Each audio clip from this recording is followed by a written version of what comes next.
দেশ ও দেশের বাইরে থেকে যে যেখান থেকে দেখছেন আশা করি সকলেই ভালো আছেন। আজ আমি আপনাদের দেখাবো কিভাবে আপনারা টেরাবক্সের বিজ্ঞাপনগুলো বন্ধ করবেন। অনেক সময় আমাদের টেরাবক্সের মাধ্যমে বিভিন্ন ধরনের ফাইল ডাউনলোড করতে হয়, তখন দেখা যায় টেরাবক্স আমাদেরকে প্রচুর পরিমাণে অ্যাড দেখায় এবং সেগুলো খুবই বিরক্তিকর। আমি একটি টেরাবক্স লিঙ্ক এখান থেকে ওপেন করার চেষ্টা করছি। দেখুন আমাকে এখানে কি পরিমাণ অ্যাড তারা দেখায়। আমি লিঙ্কে ক্লিক করলাম, লিঙ্কে ক্লিক করার পর টেরাবক্স অ্যাপে চলে আসলো। চলে আসার পর আমি যে ফাইলটা ডাউনলোড করতে যাচ্ছি সেটি এখানে দেখাচ্ছে। তো আমি এটা এখান থেকে প্লে করার চেষ্টা করি। আমি প্লে বাটনে একটা ক্লিক করলাম। ক্লিক করার পর ভিডিওটি ভালোভাবে প্লে হয়ে গেল। আমি এখন এখান থেকে বের হওয়ার চেষ্টা করি, দেখি কি হয়। যখন আমি এখান থেকে বের হওয়ার চেষ্টা করলাম, এখানে আমাকে কিন্তু অ্যাড দেখাচ্ছে। তো অনেক সময় এখানে বিভিন্ন ধরনের বিরক্তিকর অ্যাড দেখায়, ভিডিও অ্যাডস দেখায় এবং সেই বিজ্ঞাপনগুলো থেকে কিন্তু চাইলে বেরো হওয়া যায় না। এরকম অ্যাড দেখায়। দেখা যায় যে বিজ্ঞাপনে যে লিঙ্কটি দেওয়া আছে সেই লিঙ্কে আমাদের ঢুকতেই হয়। তো আমি জাস্ট এই অ্যাডটি এখান থেকে কেটে দেওয়ার চেষ্টা করেছি, কেটে দিলাম। তো আমি এখন এখান থেকে বের হয়ে যাব। বের হয়ে গেলাম। এখন আমি আপনাদেরকে দেখাবো কি কি সেটিং করলে আপনারা এই বিরক্তিকর অ্যাডগুলো থেকে মুক্তি পাবেন। এই সেটিংগুলো করে রাখলে আপনাদের টেরাবক্সে বিজ্ঞাপনগুলো দেখাবে না। তো প্রথমে আপনারা একটি কাজ করবেন। যেহেতু আমি টেরাবক্সটি অলরেডি ওপেন করেছিলাম, তো এখানে বিজ্ঞাপন দেখিয়েছে এবং কিছু বিজ্ঞাপন হচ্ছে ডাউনলোড অবস্থায় আছে। তো সেজন্য আমাকে এই টেরাবক্সের যে ডেটাগুলো আছে সমস্ত ডেটা আমাকে এখান থেকে ক্লিয়ার করে নিতে হবে। তো ডেটা ক্লিয়ার করার জন্য আপনি দুইভাবে করতে পারেন। আপনি প্রথমে এই টেরাবক্স অ্যাপটির উপরে এভাবে চাপ দিয়ে ধরবেন। ধরার পর দেখুন এখানে একটি আই বাটন রয়েছে, এই আই বাটনে একটি ক্লিক করবেন। যদি আপনাদের এখানে এই আই বাটন না আসে তাহলে আপনারা চলে যাবেন আপনার ফোনের সেটিংসে। চলে যাওয়ার পর আপনি একটু নিচের দিকে স্ক্রল করবেন। নিচের দিকে স্ক্রল করার পর দেখবেন অ্যাপস লেখা একটি অপশন রয়েছে। এখানে অ্যাপস, অ্যাপ্লিকেশন ম্যানেজার, অ্যাপ্লিকেশন ইত্যাদি যে কোনো একটি লেখা একটি অপশন থাকতে পারে। বিভিন্ন ফোনে বিভিন্নভাবে থাকতে পারে। তো আপনারা এই লেখাটির উপর একটি ক্লিক করবেন। করার পর আপনি নিচের দিকে চলে যাবেন এবং টেরাবক্স অ্যাপটি খুঁজে বের করার চেষ্টা করবেন। এখান থেকে আপনি এই টেরাবক্স অ্যাপটির উপর একটি ক্লিক করবেন। করার পর আপনি একটু নিচের দিকে চলে যাবেন। তারপর আপনি স্টোরেজ লেখা একটি অপশন খুঁজে বের করার চেষ্টা করবেন। এটা বিভিন্ন ফোনে বিভিন্ন জায়গায় থাকতে পারে, আপনারা একটু খুঁজে নেবেন। এই স্টোরেজ লেখার উপর একটি ক্লিক করবেন। ক্লিক করার পর এখানে দেখবেন ক্লিয়ার ডেটা নামে একটি অপশন রয়েছে। এই ক্লিয়ার ডেটা লেখার উপর একটি ক্লিক করবেন। তারপর এখান থেকে ডিলিট, এটিতে ক্লিক করার সাথে সাথে এই অ্যাপের সকল ডেটা ডিলিট হয়ে যাবে এবং আপনি যে লগ ইন করেছিলেন আপনার সেই সেভ থাকা লগ ইনটি ডিলিট হয়ে যাবে এবং আপনাকে কিন্তু পুনরায় ইমেল অথবা ফেসবুক আপনি যেটি দিয়ে লগ ইন করেছিলেন পুনরায় কিন্তু লগ ইন করতে হবে। এখানে ক্লিয়ার ডেটা করার পর এখান থেকে আপনি চলে যাবেন।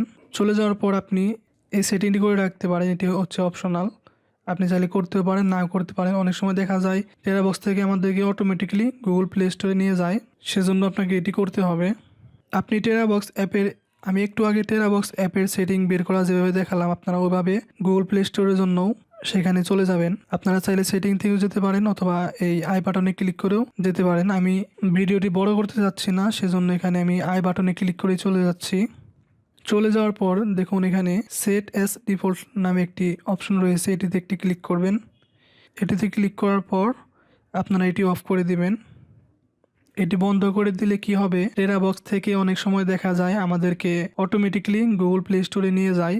এটি বন্ধ করে রাখলে আমাদেরকে আর নিতে পারবে না। তারপরও যদি আপনাদেরকে নিয়ে যায় তাহলে আপনারা আরেকটি কাজ করে রাখতে পারবেন। এখানে দেখুন নিচে একটি ডিজেবল লেখা অপশন রয়েছে, এই ডিজেবল লেখার উপর একটি ক্লিক করবেন। তারপরে এখান থেকে ডিজেবল অ্যাপ, এটিতে ক্লিক করার পর এখান থেকে আপনি এটি ডিজেবল করে দিবেন। আপনি চাইলে যে কোনো সময় আবার এখানে এনাবেল লেখায় ক্লিক করে এটি আবার এনাবেল করতে পারেন। আবার এখান থেকে এটি আপনি চাইলে যে কোনো সময় চালু করে দিতে পারেন। আপনার যখন টেরাবক্স ব্যবহার করা দরকার হয় তখন আপনি এগুলো বন্ধ করে রাখবেন, আর যখন টেরাবক্স ব্যবহার করার প্রয়োজন নেই তখন আবার এগুলো চাইলে পুনরায় চালু করে রাখতে পারেন। আমি আপাতত বন্ধ করে রাখলাম। তারপর আপনাকে মূল যে সেটিংটি করতে হবে সেটি হচ্ছে আপনাকে চলে যেতে হবে আপনার ফোনের সেটিংসে চলে যাওয়ার পর আপনারা কানেকশনস লেখা নামে একটি অপশন দেখতে পারবেন, এখানে আপনারা চলে যাবেন। আমি চলে গেলাম। এখানে চলে যাওয়ার পর এখানে আপনি ডিএনএস লেখা কোনো অপশন খুঁজে বের করার চেষ্টা করবেন। যদি না পান তাহলে আপনারা মোর কানেকশন সেটিংসে একটি ক্লিক করবেন। আমি ক্লিক করলাম। তারপর এখানে দেখুন প্রাইভেট ডিএনএস নামে একটি অপশন রয়েছে। তো এটা অনেকেই খুঁজে পেতে পারেন আবার নাও পেতে পারেন। যারা খুঁজে পাবেন না তারা দেখুন সেটিংসে কিন্তু একটা সার্চ বার রয়েছে, এই সার্চ বারে একটি ক্লিক করবেন। সার্চ বারে ক্লিক করার পর ডিএনএস এটি লিখে আপনারা সার্চ করবেন। সার্চ করার পর আপনারা প্রাইভেট ডিএনএস যে অপশনটি রয়েছে এই অপশনটিতে একটি ক্লিক করবেন। এটিতে ক্লিক করার পর আপনারা প্রাইভেট ডিএনএসে আবার একটি ক্লিক করবেন। এটিতে ক্লিক করার পর এখানে দেখুন 3টি অপশন রয়েছে, of, automatic, private DNS provider host name. আপনারা এখান থেকে private DNS provider host name এটিতে ক্লিক করবেন এবং এখানে যে লেখাটি রয়েছে এই লেখাটা আপনারা এখানে লিখে নেবেন। আপনাদের ওইখানে এটা লেখা নাও থাকতে পারে। লেখার পর আপনারা এখানে জাস্ট সেভে ক্লিক করে সেভ করে দিবেন। আমাদের সেটিং করা শেষ। আমি যেহেতু টেরাবক্স থেকে সব কিছু ক্লিয়ার করে নিয়েছিলাম সেজন্য আমাকে পুনরায় লগ ইন করতে হবে। তো আমি চলে যাচ্ছি টেরাবক্স অ্যাপে। তারপর আমি সব কিছু নতুন করে অ্যাগ্রি করে দিচ্ছি। অ্যাগ্রি করে দেওয়ার পর এখানে বিভিন্ন ধরনের লগ ইন মেথড রয়েছে। তো আমি ফেসবুকের মাধ্যমে লগ ইন করবো, সেজন্য আমি এখানে ক্লিক করছি। এখানে ক্লিক করার পর আমি এখান থেকে ফেসবুক সিলেক্ট করে দিব। আপনারা টেরাবক্স ওপেন করার সময় যেভাবে লগ ইন করেছিলেন ঠিক সেইভাবে লগ ইন করে নেবেন। তো আমি ফেসবুকের মাধ্যমে লগ ইন করে নিচ্ছি। আমার লগ ইন করা হয়ে গেল। এখন আমি এগুলো আনচেক করে দিব, আপনারা চাইলে রাখতেও পারেন। তারপর আমি কমপ্লিটেড একটি ক্লিক করব। ক্লিক করলাম, আমি এটি স্কিপ করে দিলাম। তো আমার টেরাবক্স মোটামুটি রেডি হয়ে গেল। তো তারা আমাকে নোটিফিকেশন পাঠাতে যাচ্ছে, আমি এখান থেকে নোটিফিকেশন ব্লক করে দিব। আপনারাও এখান থেকে ডোন্ট অ্যালাউ দিতে পারেন, ক্যান্সেল দিয়ে দিব। এখন আমি টেরাবক্সের একটি লিঙ্কে ঢোকার চেষ্টা করে দেখি আমাকে আগের মতো অ্যাড দেখায় কিনা বা প্লে স্টোরে গুগল প্লে স্টোরে নিয়ে যায় কিনা সেটি এখন দেখবো। তো আমি লিঙ্কে একটি ক্লিক করলাম। লিঙ্কে ক্লিক করার পর আমি কোনো অ্যাড দেখতে পাইনি এখনো। তো আমি এই ভিডিওটা প্লে করার চেষ্টা করব। আপনারা আসলে এই সেটিংটি করার পর বুঝতে পারবেন আসলে এটি কীরকম কাজ করে। এটি দুর্দান্ত কাজ করে। তো আমরা ইতিপূর্বে যখন এই ভিডিও থেকে বের হওয়ার চেষ্টা করছিলাম তখন কিন্তু আমাদেরকে অ্যাড দেখিয়েছিল।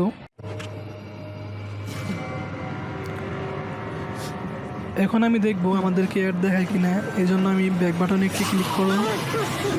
ব্যাক বাটনে ক্লিক করার পর দেখুন আমাকে কিন্তু কোনো অ্যাড তারা দেখায়নি। তো এই সেটিংটি আপনারা যখন ব্যবহার করবেন তখন আসলে এর মর্ম বুঝতে পারবেন। আমি ভিডিওতে যাই বলি বুঝতে পারবেন না। তো আমি চাই আপনারা সকলে এটি ট্রাই করুন। এবং এই ভিডিও থেকে কোনো কিছু বুঝতে অসুবিধা হলে নিচে কমেন্ট বক্স সবসময় খোলা আছে, আপনারা কমেন্ট করে আমাকে জানাবেন। এবং এই ভিডিওটি দেখে যদি একটু উপকৃত হয়ে থাকেন তাহলে আমার চ্যানেলটি সাবস্ক্রাইব করে রাখবেন। আজ এখানেই বিদায় নিচ্ছি। সকলের প্রতি রইল শুভকামনা।